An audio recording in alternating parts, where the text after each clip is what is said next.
Hey, 70s horror just called.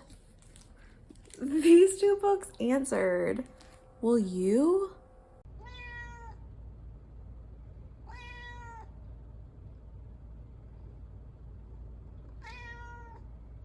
Hey y'all, it's Olivia or Avi, whatever you prefer. Today I have two books to talk about, and honestly, whenever I read these books, I did not plan this at all. But in the past 2 months, I've read two books that included the making of 70s horror films, so why wouldn't I talk about them together? One of them I loved, one of them I hated. So let's talk about them. And then at the end, I will give you 2 movie recommendations to watch with reading these books, after reading these books, or skipping the books, watching the movies. They're just recommendations. So the 2 books that I have to talk about today are The Remaking by McLeod Chapman and We Eat Our Own by Kea Wilson. Let me talk about The Remaking first. The Remaking is one that I read first. I read this book in July and I picked it up after loving McLeod Chapman's Whisper Down the Lane. This book had, I think, a lot of hype around it before, and some people did not get on with the book the way that I did. Whisper Down the Lane follows a man who had accused one of his teachers of being a Satanist and committing crimes against him and other children way back during the Satanic Panic, and is now having to come to terms with consequences for doing those things, as those kinds of events repeat themselves in his life. I think some people thought this was a little bit more thriller than all-out horror like they wanted, but I really liked it, and so I wanted to get on with his backlist. So the next time I was at the library, I picked up The Remaking by McLeod Chapman.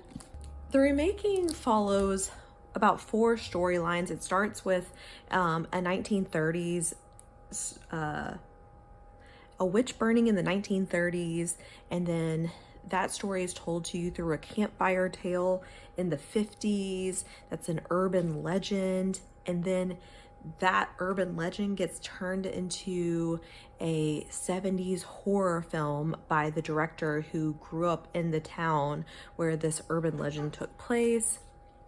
And then because that movie became such a cult hit, it was there was a 90s remake that was like very meta and like Scream-ish, like how Scream sent up slashers. This movie in the 90s sent up this like witch story. And then a true crime podcast. And really the bulk of the novel follows the child actress who starred in the 70s version of the film. And so the urban legend gets turned into the 70s film. It then kind of takes over to be about this like child star who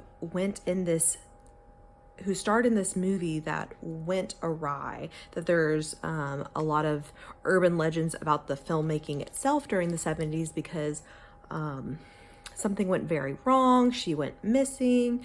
It was like very traumatic. And so then she quits acting, and whenever it comes, I don't want to spoil the whole book or anything, but she then is also in the 90s film. So I thought that this book was really interesting.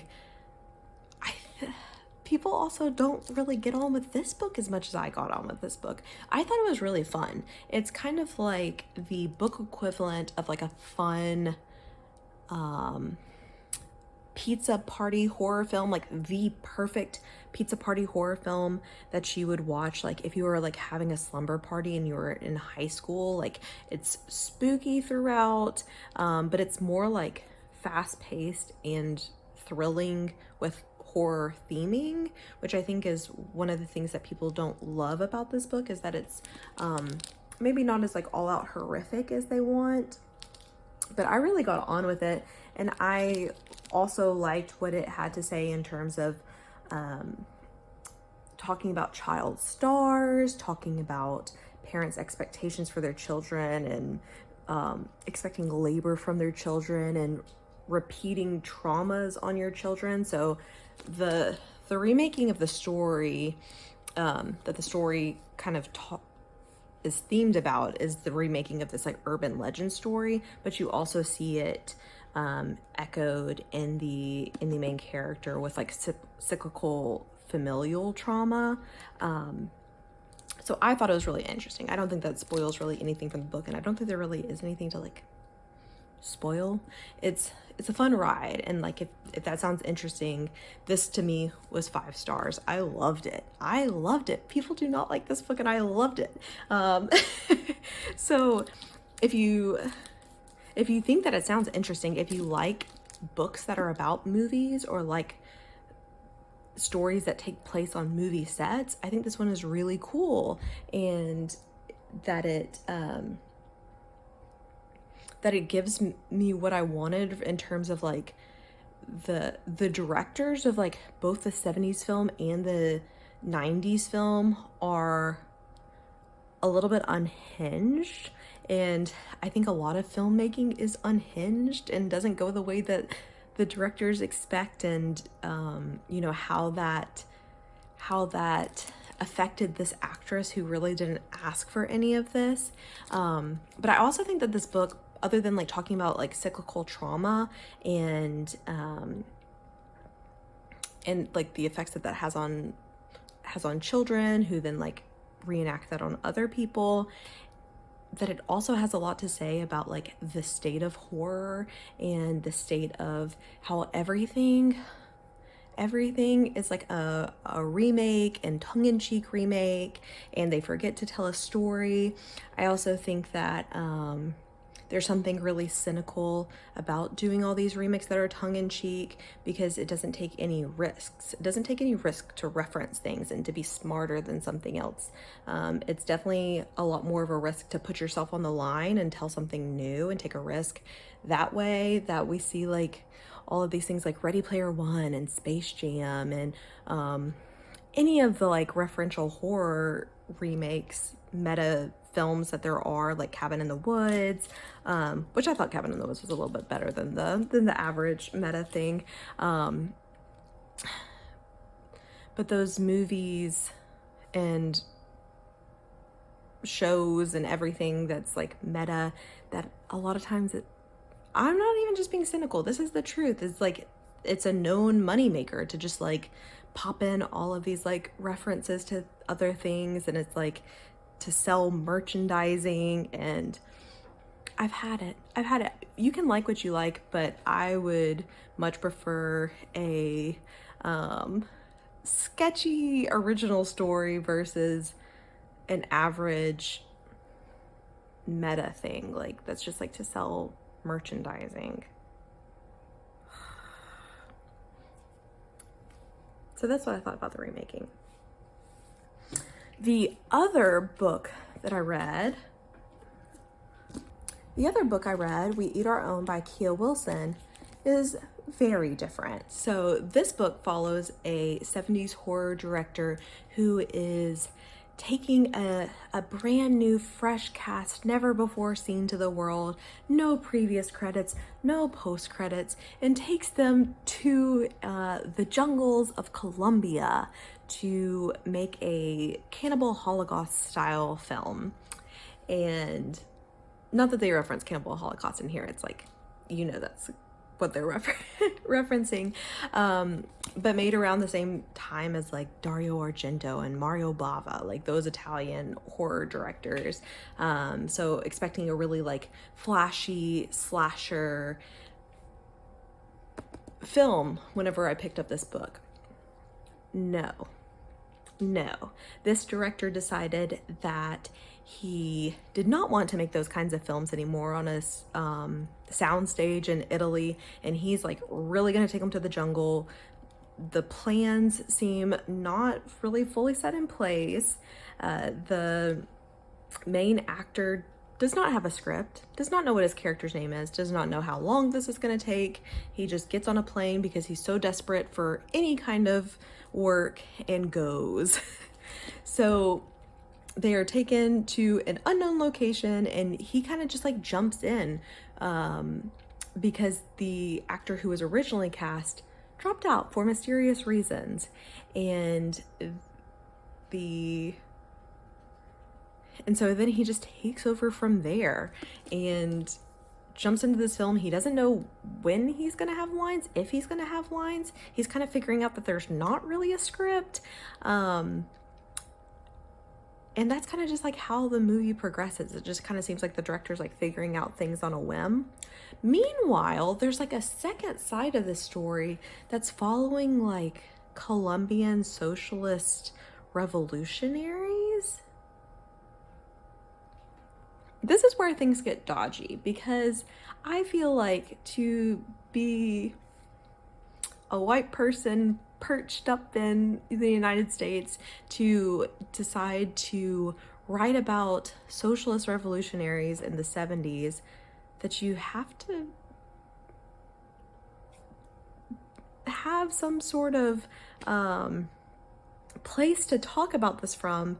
And I don't know that they really said anything good. It was very critical of these people that they made up in their head to be the socialist revolutionaries. And that's where the book lost me. I hated this book.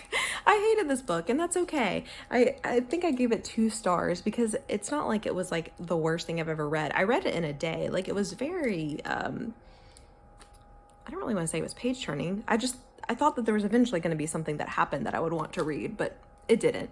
Nothing happened that I wanted to read.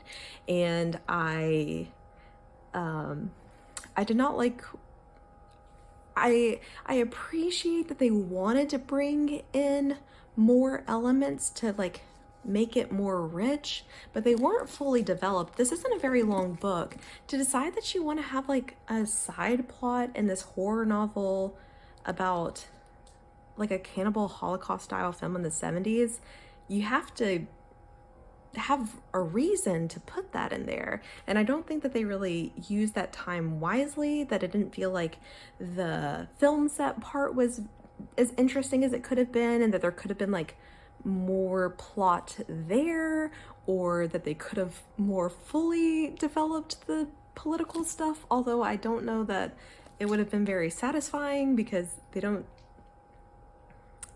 politics were iffy. The politics were iffy. I think that, you know, as an American as well, spoiler, I'm an American,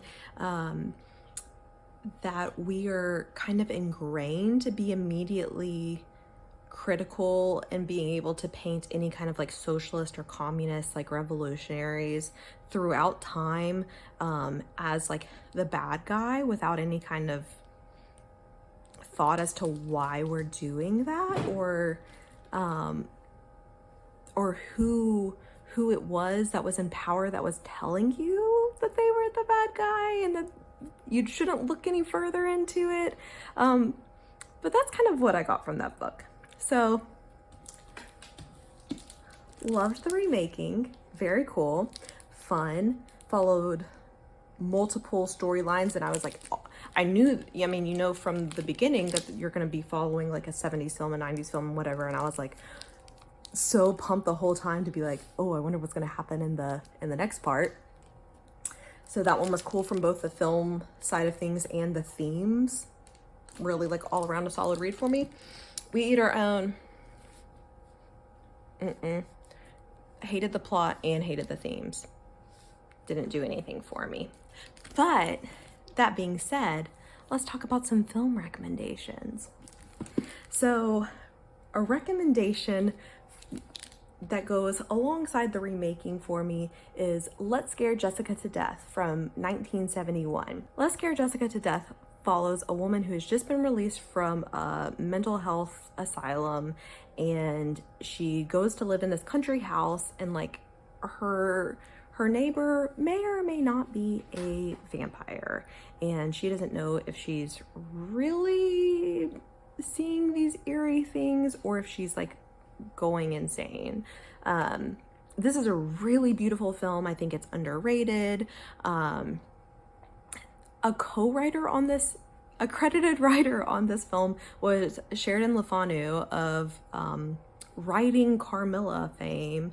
And so like somehow I feel like it's a little bit of a stretch that they felt like they needed to credit Sheridan Le Fanu for writing a female vampire story, but it has like one of the coolest like final shots scenes from like a 70s horror film, very like vintage, very even though it's like not witchy, that's kind of like the vibes that I got in the 70s film from the Remaking, was like farmhouse, eerie, vintage, not really campy, but just like you're forgiving the rough around the edges-ness, but definitely recommend that film. For We Eat Our Own, I'm gonna recommend a film that I actually liked, which was One Cut of the Dead from 2017. And One Cut of the Dead does not follow people going to the jungle, but it does follow a wild director who seems like he doesn't have control over the film that he's making. So One Cut of the Dead, maybe you can tell from the title, it's a film in one cut. Wild, it's so cool. But it follows a unhinged director, like power wild, unhinged, making a film about zombies in like a World War II nuclear shelter building. But while he's making this film about zombies, there's a zombie attack. It's so cool. You gotta watch it. So those are the two 1970s books that I had to talk about, and 2 movie recommendations. I would recommend you read The Remaking and watch Let's Scare Jessica to Death, and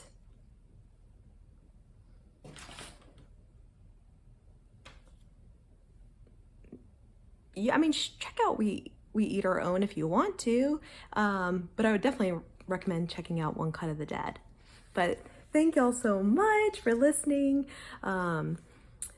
Let me know down below if you've read either of these or either of them sound good to you, and if you've seen either movie. No spoilers in the comments for the movies, because I think that there could be spoilers. But let me know if you've seen them and what you think, or if there's any other movies that you think would tie in with these well. But I'll talk to y'all soon. Bye-bye.